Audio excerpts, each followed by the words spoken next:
Salut. Ça va? Aujourd'hui, j'ai envie qu'on parle de l'entraînement au practice parce que je vois tellement n'importe quoi que parfois ça me fait halluciner. Je vois souvent des golfeurs taper des balles à la chaîne sans réfléchir, les fameuses mitraillettes quoi. Et j'avais envie de poser une question à ces personnes, pourquoi tu fais ça? C'est quoi l'intérêt? À part gâcher tes thunes et ton temps, je vois vraiment pas.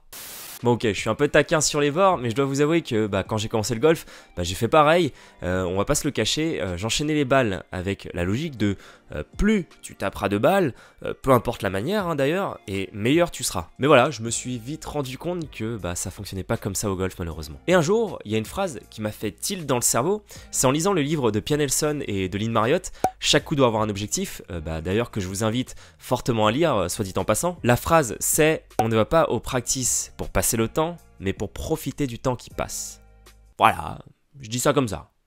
Et dans cette vidéo, du coup, j'ai envie de vous montrer étape par étape ce que je fais moi quand je vais faire du practice et tout particulièrement quand j'incorpore un nouvel élément technique dans mon swing. Enfin, vous savez, vous repérez un défaut dans votre swing que vous avez envie de changer, quelque chose de très précis. Ça peut être vos mains, le fait que vous tourniez pas avec la hanche droite, le fait de chercher des bras qui s'allongent à l'impact. Bref, un défaut qui vous empêche, à votre sens, vous d'améliorer vos trajectoires de balle. Eh bien, je vais vous parler de comment j'ai fait pendant mes années d'entraînement pour m'améliorer techniquement. Mais avant de commencer, petit disclaimer, ce que je vais vous dire n'est pas du tout universel, c'est pas quelque chose à prendre au pied de la lettre, c'est juste issu de mon expérience personnelle, je sais pas si les joueurs professionnels s'entraînent comme ça, ce que je vais vous livrer c'est juste ma méthode personnelle que j'ai construite et si vous trouvez pas d'intérêt à ce que je vais vous montrer, vous avez tout à fait le droit. Allez, c'est parti!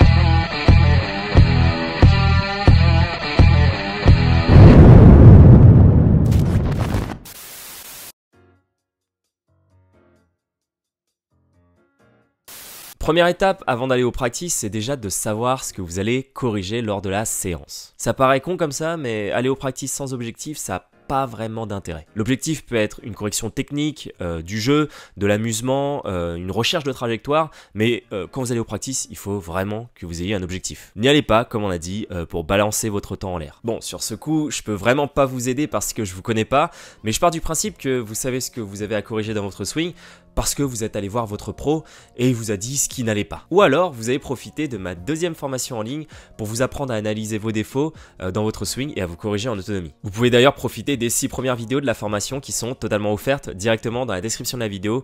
Et soit dit en passant, n'oubliez pas le grip bleu et à vous abonner si c'est pas encore fait. Voilà, je crois que j'ai fini l'instant promo. Donc comme je le disais, la première étape est de repérer ce que vous avez envie de corriger. Pour l'exemple de cette vidéo, je vais faire assez simple et commun. Je vais partir du principe que j'ai envie de corriger mon slice parce que je suis un slicer chronique et j'en ai marre d'aller à droite en coupant du jambon. Et je suis donc allé voir mon pro pour qu'il me dise ce qui n'allait pas. On va dire qu'il en ressort que j'ai un chemin retour trop extérieur-intérieur. Voilà, c'est juste pour prendre un exemple. Mon pro me donne alors quelques exercices à pratiquer en autonomie afin de corriger mon slice. Fin du diagnostic, je ressors de mon cours, je ne slice plus, mais vous savez à quel point le naturel revient au galop.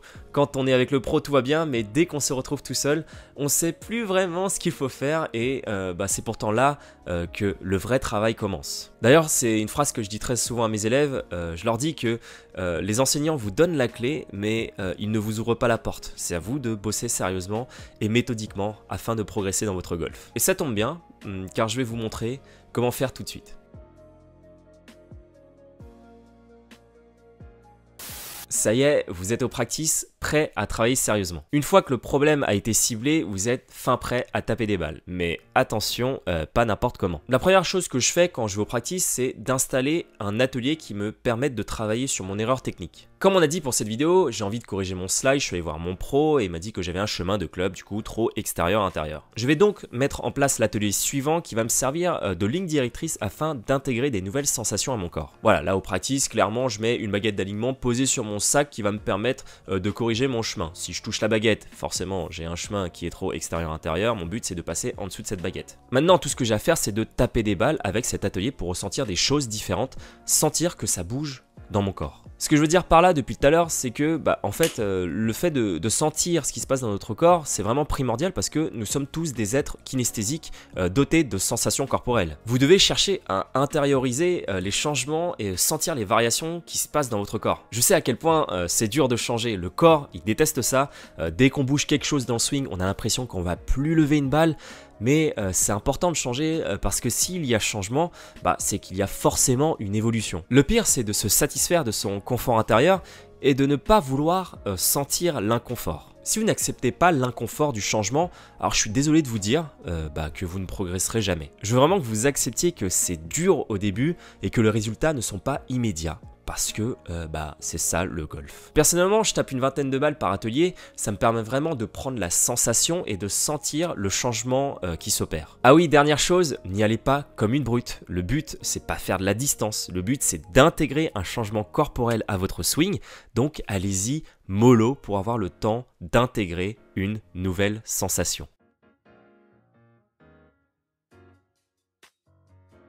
Une fois que j'ai tapé ma vingtaine de balles avec un atelier, je passe à la phase d'exagération. Le but ici est de faire le strict opposé de ce que fait votre corps au naturel. Dans notre exemple, j'ai un chemin de club retour qui est trop extérieur-intérieur, qui me provoque un slice, et là, je vais faire exprès d'exagérer à fond le chemin intérieur au retour afin de faire strictement l'opposé de ce que je ferais naturellement. Alors bien entendu, ce n'est pas ce qui va se passer dans votre swing en vrai à vitesse réelle, mais le fait d'exagérer va permettre à votre corps de sentir un changement. Quand vous exagérez un mouvement, le corps se dit « Waouh, what the fuck, qu'est-ce qui se passe ici ?» Ça le bouscule, ça le met dans une situation nouvelle qu'il ne connaît pas et ça permet d'ouvrir des portes dont vous n'aviez même pas conscience. Ce que je fais généralement, c'est que je tape une dizaine de balles en exagérant à fond le mouvement. C'est-à-dire que je me mets à l'adresse, je pratique l'exagération de la sensation quelquefois à vide et dès que je l'ai fait, je tape une balle à vitesse lente et réduite pour ressentir si j'ai bien fait ce qu'il fallait faire. Dès que c'est fait, je recommence, je me remets à l'adresse,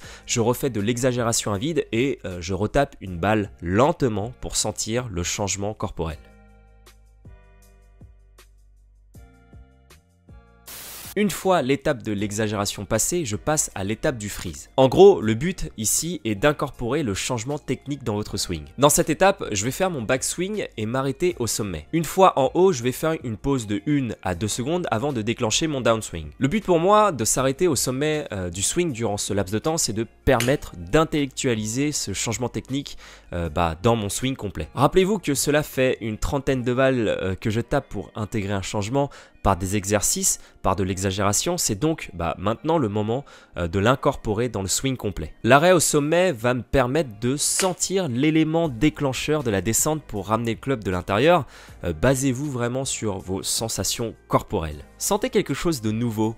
Vos mains, vos pieds, vos épaules, vos genoux, quelque chose qui a bougé.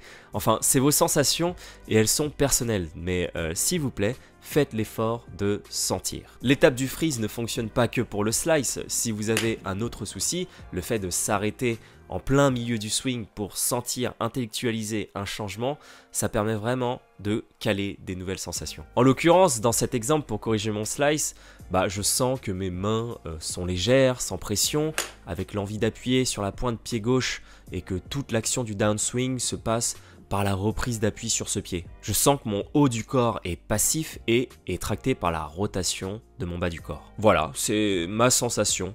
Et ce moment où je freeze mon swing, où je m'arrête au sommet, ça va me permettre de sentir l'élément déclencheur qui va me permettre de corriger ma faute technique. Vous voyez un peu le cheminement? Pareil, du coup, je tape une dizaine de balles en m'arrêtant dans le swing.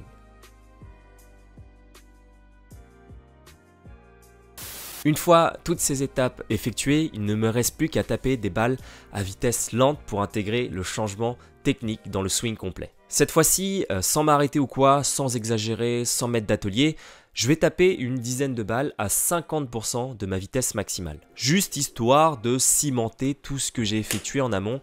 Et encore une fois, j'essaye de sentir ce qui a bougé et ce qui va ou ne va pas. Pendant vos swings à vitesse réduite, concentrez-vous sur ce que vous venez de faire depuis 40 balles. En l'occurrence, dans l'exemple de cette vidéo, je sens que mon club circule différemment sur le retour et je sens qu'il revient beaucoup plus de l'intérieur par rapport à d'habitude. Le fait de ralentir le tempo de votre swing va permettre à votre cerveau de décortiquer le mouvement et d'apercevoir des subtilités que vous ne pouvez pas saisir à vitesse réelle. Donc, concentrez-vous. On arrive enfin à la dernière étape qui consiste à taper des balles à votre tempo habituel pour apprécier le changement technique opéré dans votre swing. Durant cette étape, il est important pour moi d'éviter de penser à tout ce que vous venez de travailler. Vous vous êtes concentré sur les 50 dernières balles pour opérer un changement technique. Il est maintenant l'heure de faire confiance à votre corps. Laissez votre corps réagir à l'instinct. Maintenant, vous allez prendre votre routine habituelle, vous concentrer sur un objectif à atteindre au practice et observer la trajectoire de votre balle. Est-ce qu'elle slice toujours? Si oui, n'hésitez pas à repratiquer les étapes en amont. Il est possible que votre corps ait besoin de plus de balles afin d'y intégrer un changement notable dans votre swing.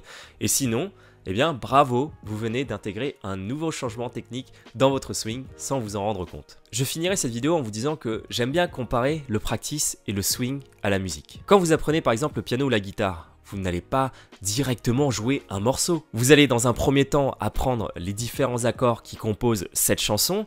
Eh bien, votre swing, c'est la chanson que vous aimeriez bien jouer. Et tout le travail technique que je viens de vous décrire, bah en fait c'est le travail de placement des mains pour créer un accord majeur ou mineur pour jouer en arpège qu'il y a dans votre chanson. Le but de ces placements de mains qui deviennent de plus en plus fluides va permettre de rendre la musique du coup plus belle. Au début vous allez galérer à poser vos doigts, à la guitare ça fait mal, c'est pas agréable et vous avez l'impression que c'est super dur. Mais pourtant jour après jour vous répétez vos accords et vous les répétez doucement. Une fois que vous connaissez vos accords sur le bout des doigts, vous n'avez même plus besoin de réfléchir pour poser vos mains, ça vient naturellement. Quand vous connaissez vos accords, n'importe qui peut vous demander de jouer un Do majeur ou un Fa mineur et vos doigts se posent instinctivement sur le piano ou à la guitare. Parfois, il y aura des fausses notes, parfois vous allez vous tromper au niveau du tempo, parfois vous allez même oublier certains accords de la chanson et c'est pour cela qu'il faut répéter sans cesse ces gammes et ces arpèges.